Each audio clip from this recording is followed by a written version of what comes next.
আসসালামু আলাইকুম আরহামাতুল্লাহ। প্রিয় ভাই ও বোনেরা, আজকে আমি তোমাদেরকে একটি দোয়া বা আমল শিখিয়ে দিব। দোয়াটি হচ্ছে বাচ্চাদের উপর থেকে বদনজর মুক্তি করার উপায় বা মুক্তি পাওয়ার উপায়।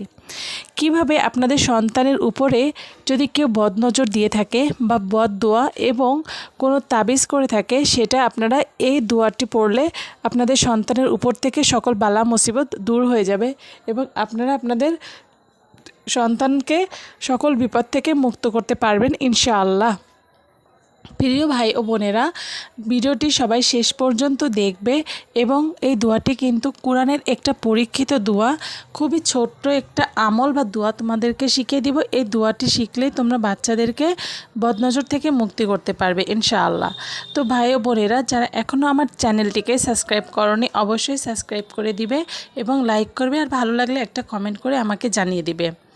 তো চলো আগে জেনে নেওয়া যাক দোয়াটি কী। বদনজর থেকে মুক্তি পাওয়ার উপায়। আলহামদুলিল্লাহ বলে বা আস্তাগফিরুল্লাহ বলে ইয়া হাফিজু, এটা 11 বার পড়তে হবে।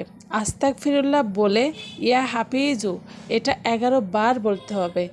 11 বার পড়ে বাচ্চাদের গায়ে ফু দিতে হবে এবং এর আগে অবশ্যই কিন্তু আস্তাগফিরুল্লাহ পড়তে হবে, কারণ এটা হচ্ছে বদনজর থেকে মুক্তি পাওয়ার উপায়। এখানে আপনার বিসমিল্লাহ বলার কোনো দরকার নেই, আস্তাগফিরুল্লাহ বললেই হবে।